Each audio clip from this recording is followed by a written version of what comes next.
We're inside our document at section 3. This is the last section in this assignment A, then we're going to move on to the assignment B. The outcomes for this section is to understand the concept of sampling from a population, to understand the concept of a true population mean, and to understand why we take samples from a population. So this is a very important concept in statistics. So I'm just going to spend some time talking about it before we go to the code. You will probably also talk about it in your lectures. But so how science usually works is that we have a broad question that we want to answer, and usually that involves a population. If it's a study we're doing in people, then it's a certain kind of person that we are asking the question about.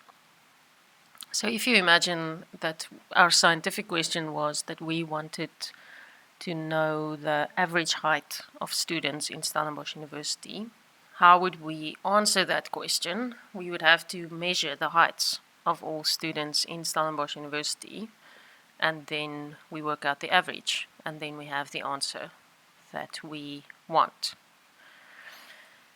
But as you can imagine, there's quite a number of students in Stellenbosch University, and although I think it is probably possible to measure the height of all students in Stellenbosch University, what is a much more practical solution is to only take a sample from the bigger population. So in this case, the population is all students in Stellenbosch University, because that's our scientific question. What is the average height of students at Stellenbosch University?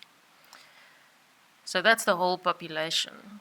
But when we do a study, generally, it's too expensive to measure and include everyone in the population that we would like to study. Too expensive, and most of the time practically just impossible. So in this example, we might take only a sample of students from Stellenbosch University. We'll measure their heights, and then we'll use that as an estimate for what the average height of the whole population that we actually care about is.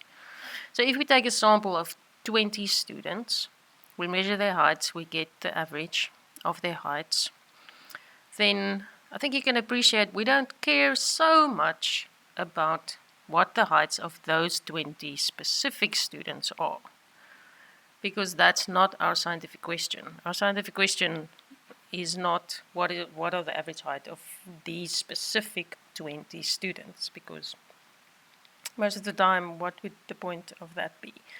Most of the time, our scientific question, is a much larger question. So you can appreciate that that's not really what we're interested in. We're not really interested in the 20 students that we did measure. We are interested in what that tells us about what the average height of the whole population is. And that's why we do studies, and that's how we get the answers to the questions, and that's why we need statistics, because you can also imagine that if we took a sample of 20 people, we measured their heights, we got the average height, and we also took every student in Stellenbosch University, and we measured their height, and we got that average. You can imagine that we're not going to get exactly the same answer for the average height of the 20 students compared to the average height of everyone in the population. And that's also true in all studies that we do. The only difference is that although it's probably possible to measure the height of every student in Stellenbosch University and actually get what the true value is, in most cases in our studies, in our scientific studies, it's unknown. We can't measure the whole population, and so we will never know what the true population estimate is. And so that's why we need statistics, because that is one of the central roles of statistics, is to help us to bridge that gap between what we measured in a small sample and compare that to what we think the true estimate is in the whole population. That's the whole point of statistics. It's what it does for us. It helps us to bridge that gap between what we can actually measure and how we think that applies to the whole population, for which we actually have a question. So if you sit down and think about this, then you will probably realize that, so if we're going to use only a small sample and we want those results to say something about a bigger population, the sample that we choose is quite important. And you can think of examples. In the case of height, if our question is, what's the average height of students at Stellenbosch University? And now we take a sample, but everyone in our sample are male. You can imagine in the example of height that that would be a problem. And that's intuitive because you know that males and females generally have different heights.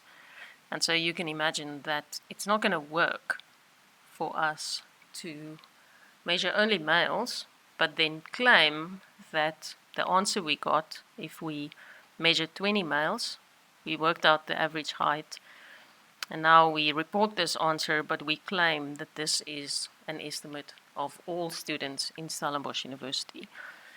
You intuitively know that that is a bad idea, because if we measured only males, then the result that we are reporting is an estimate of male students at Stellenbosch University maybe, but definitely not of all students. And so this concept we call a representative sample.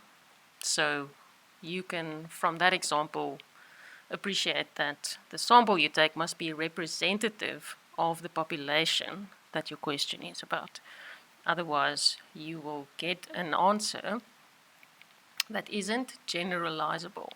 And this is another important word and concept, is the generalizability of results to the population. And so all of that is connected. And so if your sample is representative, that helps you to find generalizable results. If your sample is not representative of the whole population, then you cannot generalize your results to everyone. You can only generalize it to people who are similar to whoever was in your sample. And also, if you think about it, you will see that that's not similar in every single respect. We just mean similar in characteristics that actually would have an influence on the thing that we are studying. So in the case of height, male and female is a good example that would have an influence on height, and so we would have to make sure that our sample has males and females in it. But something like which political party you vote for does not have an influence on height.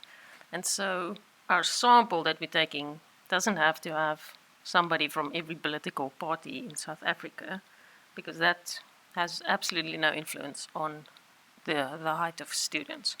So it doesn't mean representative in every single characteristic you could think of. It just means representative in characteristics that you know would have an influence on the kind of thing that you are studying.